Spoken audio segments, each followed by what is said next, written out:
係各位網友，今日咧我做一條好特別嘅片出嚟。呢條片咧純粹係個綱領嚟嘅啫，嗰啲細節咧我未曾 fill up 嘅。大家睇下我係點樣做 critical thinking 呢個係啊。咁然後咧呢個綱領咧係要作出好多嘅論證，逐點再去論證。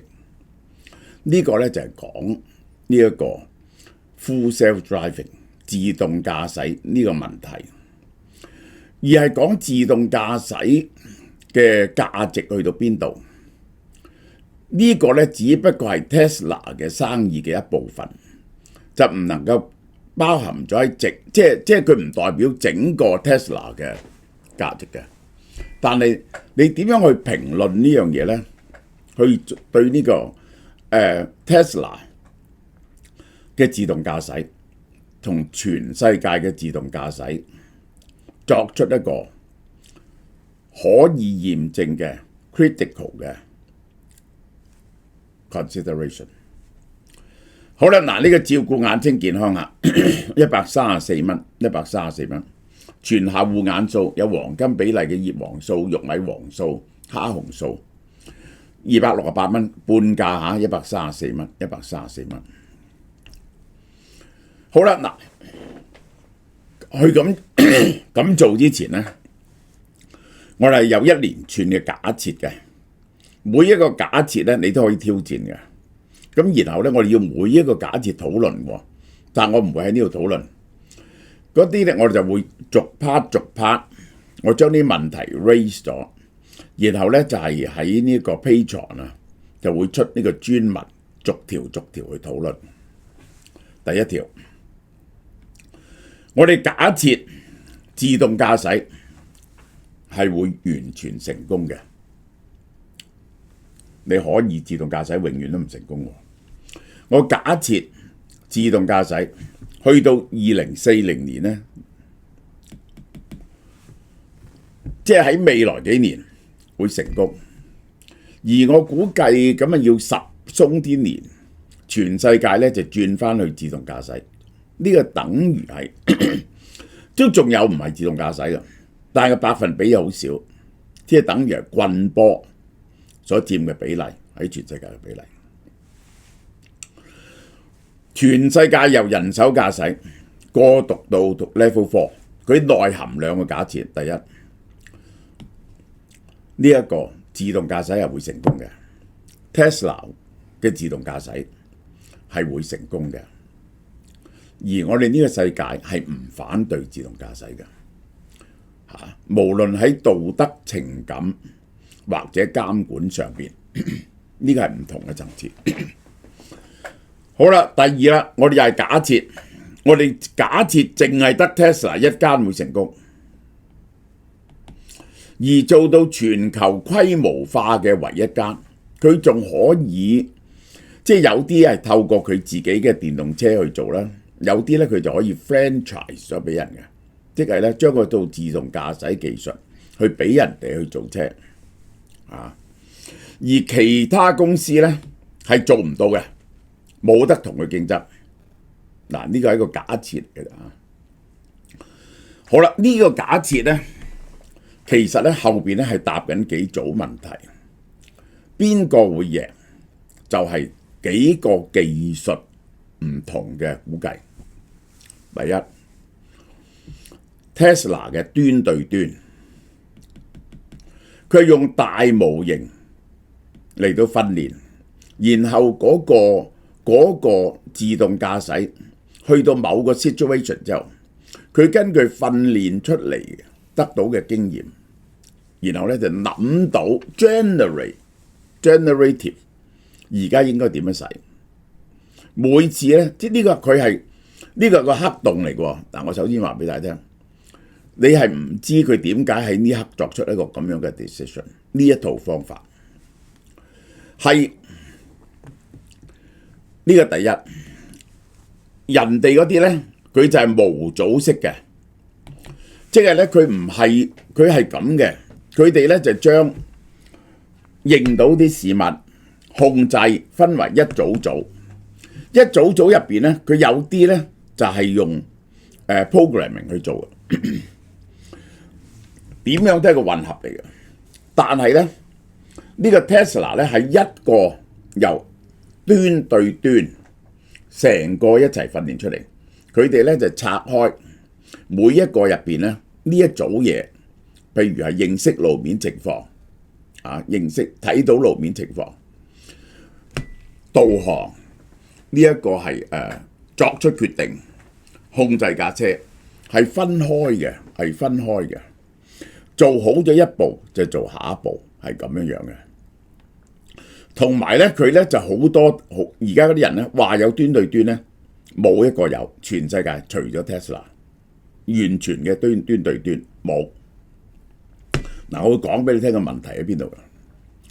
咁咧仲有就係咧，佢主體Tesla 咧係用呢一套咁嘅 generative 呢一個 AI 嚟到揸嘅，就用好少 programming 嘅。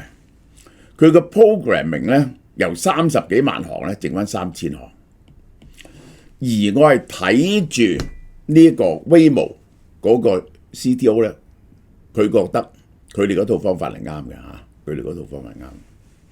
第二，全視覺嘅佢係。人哋嗰啲咧就唔係啦，就係多傳感器，除咗攝像頭之外，仲有 LiDAR， 有微波雷達有其他嘅傳感器，配一個高清地圖。高清地圖咧就係要不停 update 嘅好啦，佢呢個 Tesla 呢個路線咧係要有超大嘅算力。因為咧，你將成套嘢學習咧，你係要有好大嘅算力啊！佢而家咧係去到10萬片 H100 嘅境界，出年咧可以去到30萬片，咁樣嚟到訓練出嚟嘅呢個超大嘅算力而係有大量嘅行車數據，即係咧。你要有 proprietary data。呢個 Tesla 咧 Day One 好早啦，唔係 Day One 嘅，就已經裝咗 Hardware 3同 Hardware 4喺佢嗰啲車入邊。喺 Model 3嗰陣時，佢就裝咗8個鏡頭，嗰套規格咧係一致嘅。佢咧而家咧就有咗60億公里嘅呢個駕車嘅實際嘅路面情況。然後咧就用呢啲60億公里揸車揸得比較好嘅咧，愛嚟訓練佢個大模型嘅。嗰個大模型咧係學習人類點樣揸車嘅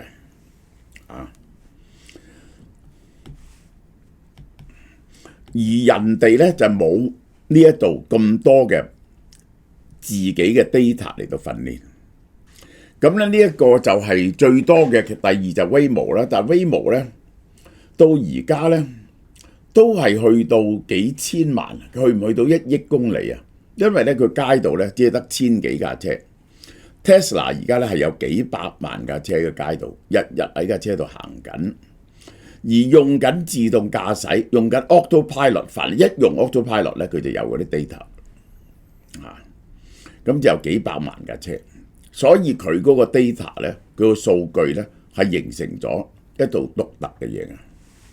我哋而家唔係喺度拗邊個啱，我哋係假設 Tesla 喺呢幾方面係啱嘅，而佢係會做到出嚟嘅。第一係需要大型用神經網絡嚟到做 machine learning， 係要需要好多嘅 data 嚟到 train 個神經網絡，只係純視覺呢幾個 factor。假如 Tesla 係啱，我哋而家假設，而佢係做到 full self driving。好啦，咁有幾多 benefit 咧？我哋點樣計個 full self driving 價值？第一，最容易諗到嘅就係職業司機嘅代價。本來要請嘅職業司機，舉個例咁樣，一個私家車咁樣。咁你喺香港請個司機要3萬蚊，咁咧呢3萬蚊咧就慳翻啦。咁我哋就計全世界有幾多司機，呢個咧包括私人司機啦，最大鑊嘅就係貨車司機 professional。貨車司機咧好貴嘅，喺英國咧都要成10000磅月薪嘅，咁犀利，因為辛苦啲工。長程嘅貨車司機呢個就係呢啲人啊，佢哋仲有揸工程車嘅司機啦。呢啲司機嘅整個人工係幾多錢？其實就可以解放出嚟嘅。呢個係第一點，呢個第一點。好啦，第二點啦，所有駕駛者嘅時間被釋放，我會詳細推算嘅。你要聽清楚，我啲推算呢係變一本專著嚟㗎。每一步入邊咧有幾步，好細心去求證。所有駕駛者嘅時間可以適應，即係假如係點？假如你揸車揸15分鐘咁樣，第時咧你上車到2040年咧，你上車唔使理㗎啦。你譬如攞個 laptop 喺度做緊嘢，咁你繼續喺架車度做嘢，咁咧呢個時間係值錢嘅。個時間你可以愛嚟做嘢，可以愛嚟 entertain， 因為咧咁樣都係一個價值，都係得到個價值嘅。開車時間可以工作、休息、娛樂。咁我哋點計呢個價值咧？其實合理嘅就係將嗰個工資中位數嚟到乘全世界嘅司機。唔係，我而家先計咗美國，然後推斷全世界。美國人揸車嘅時間乘以呢個1年係幾多個鐘頭，乘以嗰個人工嘅中位數。你其實無論要嚟休息啊，或者要嚟娛樂咧，都係呢個價值㗎啦。大致上係呢個價值。我哋得到呢個價值係幾多錢？第三，社會總積車數會減少，因為咧你嘅大動自動駕駛嗰刻咧，佢係太過方便喎。咁於是咧，我哋唔需要咁多部車嘅。嗱，你諗下，我哋啲車咧，平時咧只係用10% 都冇嘅，成日泊咗喺度嘅，返工放工喺屋企又泊咗喺度，車嘅總數係會減少，所以你就少咗啲買車嘅錢。個社會本來係有15億架車，到時咧唔需要有15億架車，可以少10%、20%、3%。我哋用3個 scenario 嚟計。你如果全個社會係15億架車，全自動駕駛嗰刻咧，佢剩翻10億就已經夠用啦。咁你係咪慳咗4億5千萬架車啊？呢個係少買咗私家車嘅年化成本，咁就嗰啲車呢4億5千架車，每年嘅折舊係幾多錢？保費係幾多錢？泊車維護呢個就係呢個係第三個所得。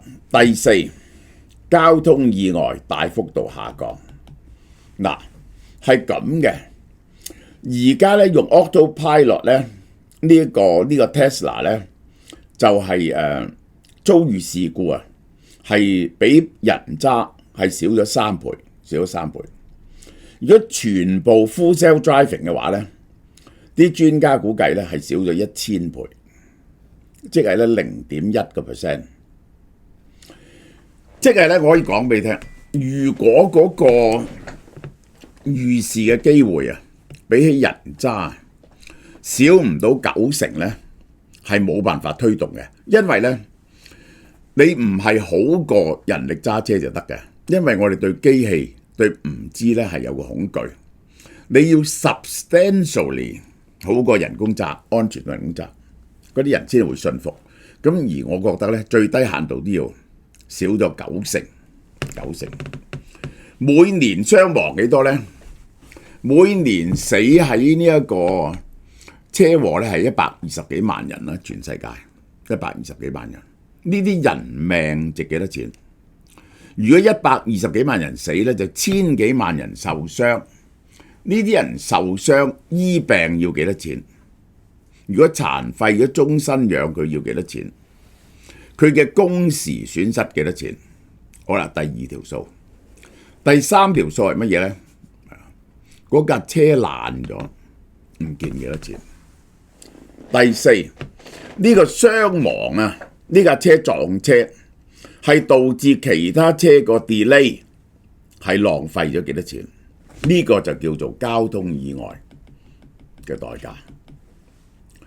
我哋分開下，其實兩種可能，減少90%嘅話，同減少99%，即係咧事故剩翻1%，即係咧個安全度係提升咗100倍同埋10倍。我覺得10倍係最低限度最保守嘅啦。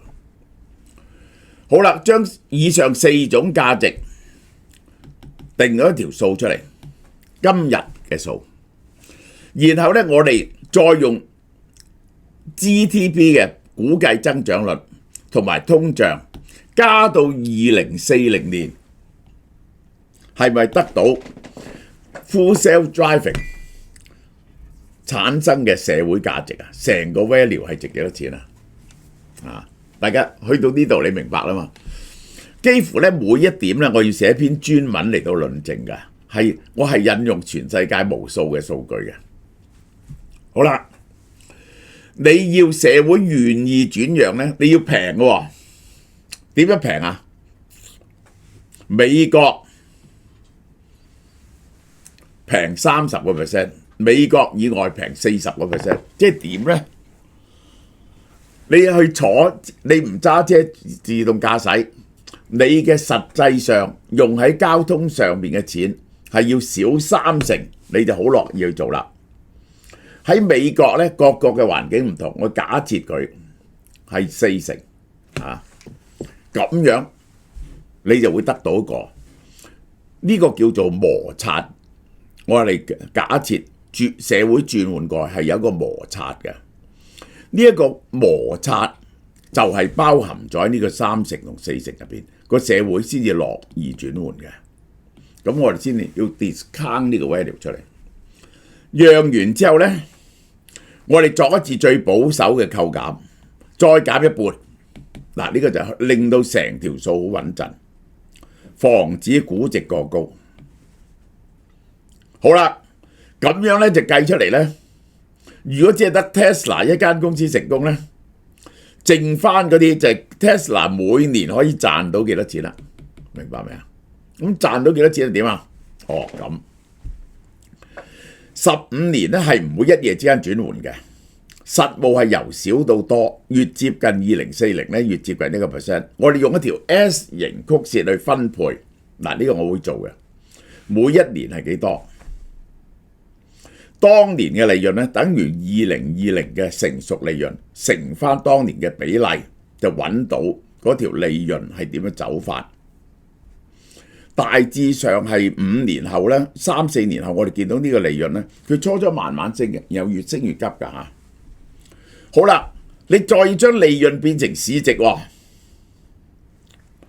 2040年成熟嗰陣時候嘅利潤係幾多？然後因為成熟咗啦嘛，咁所以個 PE 咧就唔會咁高嘅，就8至12倍，就得到 Full Self Driving， 淨係呢一樣嘢 Tesla 呢一樣嘢。喺2040年嘅市值係幾多？2040年嘅市值唔係等於而家嘅市值啊嘛。我哋要折翻去今日，用一個固定嘅折現率。假如係好穩陣嘅呢樣嘢，每年扣翻 10%， 將呢個2040嘅市值咧扣翻嚟2025年。簡單啲嚟講。未來1蚊，今日唔值1蚊。今日嘅價值咧，等於未來金額再減個折現率。舉個例，10蚊，10年後嘅100蚊。如果用10% 折現率咧，今日大概值38蚊。清楚啦嘛？而家咧講緊15年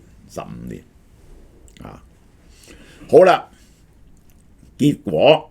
我哋就計到今日如果我上面所講嘅假設都係正確嘅話，Tesla 今日喺 Full Self Driving 嘅 value 係幾多？呢個咧係目前最重要嘅 Tesla 嘅價值之所在。我呢度唔講個答案俾大家聽。我喺我50蚊 Patreon 嗰啲論文嗰度咧，嗰啲研究嗰度咧就會詳細計俾大家聽。每樣嘢嘅 probability 幾多，要除幾多嘅風險指數，呢個就係仲有。咁今日係幾多 ？Tesla 嘅市值係4部分，其實而家最大部分就係 Full Self Driving， 第二部分就 Optimus 機械人。機械人咧個成熟度遠唔夠 Full Self Driving 啊，同埋機械人有人可以做到嘅機會大好多，但係佢嘅終局值錢咧係 Full Self Driving 嘅10倍。我哋假設如果以 Optimus 落後個 Full Self Driving 咁多咧，其實 Full Self Driving 咧 Tesla 已經有人咧用一架車完全冇經過干預，由舊金山一路揸到去 LA， 全程唔需要人干預，包括埋中間自己停埋去，咁啊要有人幫佢插電嘅，呢個就係嗰個喺 Austin 嗰個安全員咧，只係坐喺個駕駛位隔離嘅啫。咁呢個咧，如果冇干預咧，呢個就係 L4 Level 4嘅規格。佢亦都成功地咧，就將啲車喺 Austin 咧車去嗰啲人屋企嗰度，中間咧係有 City Road， 有呢個高速公路嘅，呢個係啊。咁呢個係無限量逼近 L4 啊，呢個無限量逼近 L4 啊，呢個就係啊。呢個我諗要到2050年，遲10年先至 realize 到 Optimus 嘅市值。呢個我亦都可以做一個咁嘅計算，估計佢嘅 Optimus 嘅市值係幾多。但係呢一個係唔會係 Tesla 一家值晒嘅 ，Optimus 一定有幾間人跑到出嚟。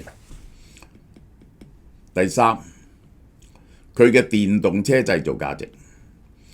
今日嘅電動車價值，如果 Full Self Driving 夾埋咧，佢兩樣嘢會互相幫助嘅。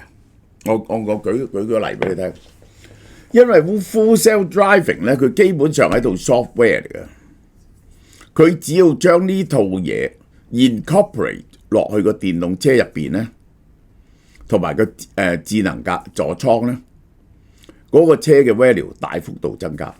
即係假設，我假設俾你聽。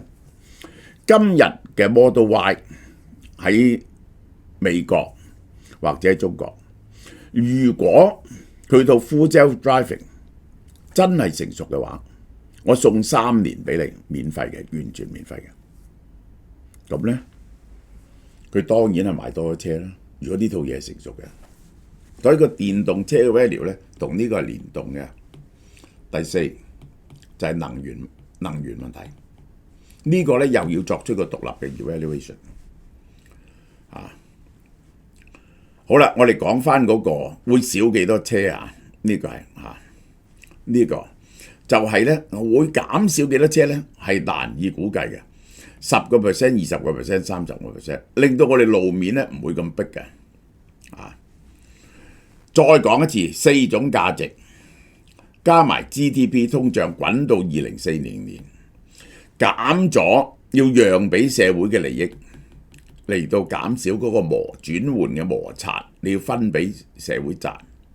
再用個保守嘅折扣 S 型分佈，就得到2040年嘅利潤，乘以市盈率，再折現就係今日 Full Self Driving Tesla 嘅市值啦。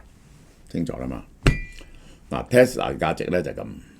其實咧，佢呢度開始起飛，呢度開始係乜嘢咧？就係 Model 3推出喺呢度咧，體現咗電動車嘅價值。Model 3推出，一 Model 3推出咧，佢開始轉咗正現金流，所以我話俾你聽咧，永遠升得最急就有正現金流。然後咧，佢遇到對手啦，開始人哋出，佢遇到對手嗰啲人分定出。而家呢個 round 咧就係 full self-driving 嘅 round， 清楚啦嘛？我嘅立場，我講嘅嘢。整樣嘢係一個 mental exercise，critical thinking 嘅 mental exercise。好啦，我哋而家有新嘢介紹下，呢一個咧係補你嘅骨嘅天然黃金比例鈣同埋鎂，就用珊瑚嘅鈣係離子形態水溶嘅鈣，容易吸收，增加骨質密度嚇。我哋老咗啲骨質咧一定疏鬆嘅。韓國 Form Bio 嘅健骨素160蚊嘅啫。底盒9折，第盒7折。新品介紹，新品介紹呢個心血樂係更加勁啊！呢隻係佢係點咧？佢包含咗有乜嘢咧？呢個巴拿巴葉啊，紅谷萃取物、銀杏葉精華有 Q10喎，維持心血管健康，180蚊好平，仲底盒9折，第盒7折。第三呢一個咧。就係腸道輕盈酵素，係啲酵母入去你嘅腸度，幫你消化。咁咧就係會令你個腸咧健康咗，然後食益生菌入去㗎嚇，係咁。160蚊就有法羅酵素、丁酸梭菌、3重酵素，將你分解碳水化合物同蛋白質，增加腸道健康，唔會滯住。底盒9折，第盒7折啦，160蚊，大家多多幫襯。呢隻產品係紅到不得了嘅，喺韓國叫 Ground Plan， 尤其是出名保濕。呢個係 Blackpink 使用嘅 ，Blackpink 你知 Blackpink 幾犀利啊？指定用嘅其中一隻御用化妝師，指定佢呢隻氣墊。好啦，嗱 Ground Plan 咧，佢係用韓國專業美容研究所研究出嚟嘅，大部分係植物萃取物嚇，減少對皮膚嘅敏感。嗱，我介紹嗰啲product先。第一，呢個韓國夜間深層滋潤面膜嚇，深層補水嘅係用乜嘢呢？北美金柳梅萃取物嚇，舒緩肌膚、收斂毛孔，有夏威夷種子、橄欖油、薰衣草精華。pH 值係7啊！呢個咧係夜間基礎護膚最後一步，搽勻全塊面，瞓覺嗰時咧就會吸收噶啦。Ground Plan 啊，呢一隻呢個金盞花韓國金盞花精華液，87%係金盞花萃取物嚟嘅，含有胡蘿蔔素同埋好多酚、銀杏葉、黃花枸、無花果積雪草。而且仲有韓國專利嘅 Derm Care 修復受損嘅肌膚啊！精華液嘅 pH 值係6，係溫和親膚，適合各種物質嘅。好啦，第三，韓國呢個修復護唇精華嚇，佢係凝膠狀嘅，冇香精配方，修復你啲唇間嘅嘢嘅，呢個係個同埋個彈性嘅。含有豐富嘅蛋白質同 Omega 3輕輕攞啲精華液抹少少就得㗎啦。呢個好平，99蚊。呢隻犀利啦，呢隻保濕凝膠係佢第二啲咧好油膩嘅，佢唔油膩嘅保濕85%，北美金柳梅萃取物深層補水，保證你啲肌膚柔嫩水滑，配有積雪草，即時補水、鎖水同深層吸收。好啦，呢一個就第5，呢一個護面敷卸妝係 all in one 嘅清潔，將你卸妝咧，將日間嘅肌膚嘅廢物啊、化妝洗清咗，深層滋潤。呢個就係按摩啲乾燥塊面，你就會感覺到佢變咗融入你嘅皮膚入邊，然後咧加水乳化，然後咧就係抹乾淨。第六就係韓國雙面去角質保濕棉呢隻保濕棉呢係純棉同埋微纖維材質設計2合1，雙面護膚墊咧溫和高效嚇，纖維面呢有隔紋，清理嗰啲老舊角質、殘髒污垢，每日輕度抹少少，溫和唔刺激。呢個 Relax 韓國物理防曬霜，呢個呢去曬嗰陣時就搽呢個防紫外膚嘅高規格防曬，係 SPF 50 plus 啊 ，PA plus， 有效隔離 UVA 同 UVB， 防止老化同埋肌膚損害。呢個係用常春藤葉萃取嘅韓國專利原料，保護皮膚，質地清爽唔油膩。每日早上搽少少就唔驚曬啦。嗱，呢隻就最緊要啦，韓國女團 Blackpink Jennie 御用嘅化妝師指定使用嘅氣墊，即係一種粉底，一種綜合嘅粉底。呢隻嘢非常出名，你買就試下呢樣嘢先啦。打造自然光滑而且水潤飽滿嘅肌膚質感，質地清爽而唔油膩，長時期使用舒適透氣。呢個係兩款色號有自然色同自然透白嘅，又係用金柳梅3重護膚功能改善呢個皺紋。第一層 Ruby Shell 釋放啲粉體貼合肌膚，第二層防水膜鎖住啲粉體，避免滲透。第三海綿層攤薄咗啲粉體，佢好薄喎，避免厚重。第四層 Ruby Shell 貼住皮膚一層，提升呢嗰個化妝嘅均勻度。呢隻嘢好出名㗎，呢一隻嘢大家記住呢隻嘢。